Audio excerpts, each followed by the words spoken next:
नमस्कार। आज हम एक चौंकाने वाले विषय पर बात करने वाले हैं। इंडोनेशिया की राजधानी जकार्ता, वहाँ हाल ही में एक स्टडी हुई है जिसमें बारिश के पानी में माइक्रोप्लास्टिक पाए गए हैं। जी हाँ। ये स्टडी इंडोनेशिया की राष्ट्रीय अनुसंधान और नवाचार एजेंसी मतलब BRIN और कुछ और संगठनों ने मिलकर की है। जी। तो आज हम इसी पर बात करेंगे कि भाई ये हो कैसे रहा है, इसके मायने क्या हैं और ये जानना जरूरी क्यों है। सोचिए, जिस बारिश को हम एकदम साफ सुथरा ताजगी भरा मानते हैं, क्या वो भी अब प्लास्टिक के नन्हे कण ला सकती है? बिल्कुल। जकार्ता में तो यही हो रहा है। चलिए थोड़ा समझते हैं इसे। हाँ, बिल्कुल। और ये बात सिर्फ जमीन या समंदर के प्रदूषण तक ही सीमित नहीं रही है। अब तो ये इतने छोटे कण हैं कि हवा में पहुंच गए हैं और फिर बारिश के साथ वापस जमीन पर आ रहे हैं। बाप रे। ये दिखाता है कि प्लास्टिक प्रदूषण का जो चक्र है वो कितना फैल चुका है, कितना गहरा हो गया है। तो इस रिसर्च में खास तौर पर क्या मिला?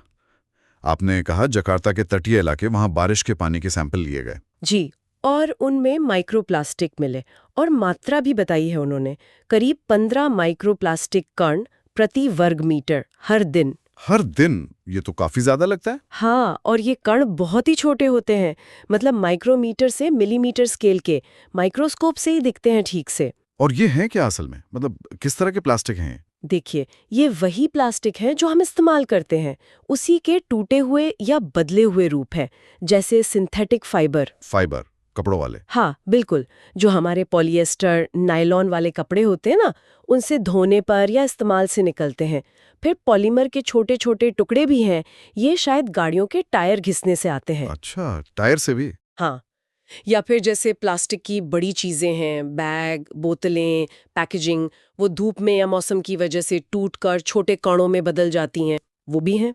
और फोम के कण भी मिले हैं। तो कपड़े, टायर, टूटा हुआ प्लास्टिक, ये सब स्रोत हैं। पर ये हवा में पहुंच कैसे जाते हैं और फिर बारिश में कैसे मिल जाते हैं? देखिए, ये कण वजन में बहुत हल्के होते हैं। तो जैसे धूल उड़ती है ना हवा के साथ, हाँ। वैसे ही ये कण भी हवा के साथ उड़ जाते हैं। इनको एरोसोल भी कह सकते हैं। फिर जब बारिश होती है तो पानी की बूंदें हवा में घूम रहे इन कणों को अपने में चिपका लेती हैं, उन्हें पकड़ लेती हैं। अच्छा। और अपने साथ नीचे ले आती हैं। तो एक तरह से बारिश हवा को साफ तो कर रही है, हाँ, वो तो है। पर इस सफाई में वो इन प्लास्टिक कणों को भी जमीन पर ला रही है और हवा इन्हें बहुत दूर तक भी ले जा सकती है। ये तो वाकई बहुत चिंता की बात है कि प्लास्टिक अब हवा के जरिए भी फैल रहा है।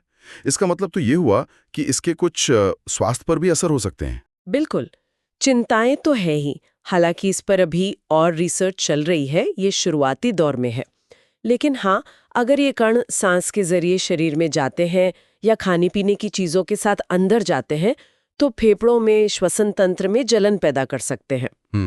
कुछ प्लास्टिक में हानिकारक केमिकल्स भी होते हैं, तो उनका खतरा भी बढ़ जाता है। और यहाँ तक कि कुछ स्टडीज हार्मोनल संतुलन बिगड़ने की तरफ भी इशारा कर रही हैं। इसीलिए एक्सपर्ट्स इसे पब्लिक हेल्थ के लिए एक तरह का रेड फ्लैग, एक गंभीर चेतावनी मान रहे हैं। स्वास्थ्य के अलावा पर्यावरण पर इसका क्या असर पड़ रहा है? सीधा असर क्या है? सीधा मतलब तो यही है कि अब बारिश भी एक जरिया बन गई है प्रदूषण फैलाने का। ये कण बारिश के साथ जमीन पर गिरते हैं, मिट्टी में मिलते हैं, नदियों, झीलों तक पहुंचते हैं। तो ये दिखाता है कि हमारे शहर, हमारा शहरी वातावरण वो कितनी गहराई तक प्रदूषित हो चुका है। सही बात है। और ये हमारी लाइफस्टाइल पे भी सवाल है। हम प्लास्टिक का कितना ज्यादा इस्तेमाल करते हैं, हमारा कचरा प्रबंधन कितना कमजोर है, जैसे कचरे को खुले में जला देना। ये सब चीजें मिलकर इस समस्या को और बढ़ा रही हैं। तो फिर इससे निपटने के लिए क्या किया जा सकता है या क्या किया जा रहा है? कहाँ से शुरू करें? देखिए, सबसे पहली चीज तो है निगरानी, मॉनिटरिंग। मॉनिटरिंग मतलब शहरी इलाकों में, हवा में और बारिश के पानी में इन कणों की मात्रा कितनी है, इस पर लगातार नजर रखनी होगी। और इसके साथ ही जो हमारा वेस्ट मैनेजमेंट सिस्टम है, कचरा प्रबंधन, उसे बड़े पैमाने पर सुधारना होगा। हाँ, कचरा प्रबंधन तो एक बड़ी चुनौती है ही। इसमें किस तरह के सुधार? जैसे कचरे को शुरुआत में ही अलग अलग करना, गीला कचरा, सूखा कचरा, प्लास्टिक। Source segregation. हाँ, बिल्कुल। फिर रिसाइकलिंग को और बेहतर बनाना होगा, ज्यादा प्रभावी बनाना होगा। और सबसे जरूरी, कचरे को खुले में जलाने पर सख्ती से रोक लगनी चाहिए। सिंगल यूज प्लास्टिक मतलब जो एक बार इस्तेमाल करके फेंक देते हैं, उसका इस्तेमाल कम करना तो बहुत ही अहम है। हाँ, वो तो है। और हमें भी मतलब कंज्यूमर के तौर पर अपनी आदतें बदलनी होंगी। सिंथेटिक कपड़ों की जगह कोशिश करें कि कॉटन या दूसरे नेचुरल फाइबर पहने।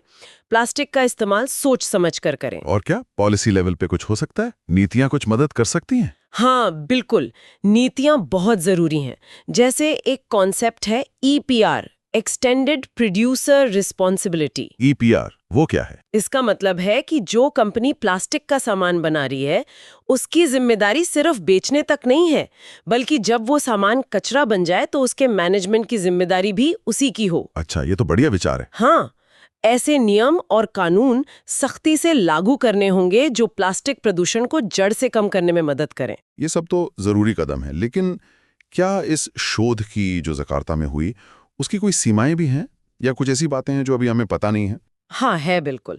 जैसे हमें ये तो पता चल गया कि जकार्ता में रोजाना लगभग 15 कण प्रति वर्ग मीटर गिर रहे हैं। हाँ। लेकिन ये कण ठीक ठीक किस तरह के प्लास्टिक से बने हैं, उनका सटीक आकार क्या है, वो कितने जहरीले हैं और लंबे समय में हमारी सेहत पर उनका क्या असर होगा, इन सब सवालों के जवाब के लिए अभी और गहरी रिसर्च की जरूरत है। और ये डेटा भी तो सिर्फ जकार्ता के कुछ तटीय इलाकों का ही है ना? सही कहा, ये अभी सिर्फ एक स्पेसिफिक लोकेशन का डेटा है। हो सकता है पूरे जकार्ता शहर में या देश के दूसरे हिस्सों में या दुनिया के और शहरों में स्थिति अलग हो। और एक और अहम बात, बारिश के पानी में इन माइक्रोप्लास्टिक के मिलने और किसी खास स्वास्थ्य समस्या के बीच सीधा संबंध, वो अभी वैज्ञानिक तौर पर पक्का साबित होना बाकी है। तो अब अगर हम सोचें कि ये जानकारी हमारे सुनने वालों के लिए, खासकर भारत जैसे देश में, क्यों मायने रखती है, इसका क्या मतलब निकालें हम? देखिए, ये जो जकार्ता में हो रहा है, ये शायद सिर्फ वहीं की कहानी नहीं है। अच्छा। हाँ, दुनिया के बहुत से बड़े शहर जहाँ आबादी ज्यादा है, इंडस्ट्री है और प्लास्टिक का इस्तेमाल भी बहुत होता है, वहाँ भी ऐसी ही स्थिति हो सकती है। शायद है भी, बस हमें पता ना हो। ये हमें एक तरह से जगाता है कि हमें सिर्फ उस प्लास्टिक पर ध्यान नहीं देना जो हमें दिख रहा है, जैसे बोतलें, थैले। हाँ, जो बड़ा कचरा है। बिल्कुल, हमें इन न दिखने वाले कणों पर भी ध्यान देना होगा, माइक्रोप्लास्टिक, नैनोप्लास्टिक, और उनके पूरे जीवन चक्र को समझना होगा। तो फिर व्यक्तिगत स्तर पर और शहरी स्तर पर क्या करने की जरूरत है संक्षेप में? व्यक्तिगत स्तर पर तो वही बातें हैं, सिंगल यूज प्लास्टिक से बचें, हो सके तो नेचुरल फाइबर वाले कपड़े चुनें, प्लास्टिक कचरे को सही जगह डालें, उसे जलाएं नहीं।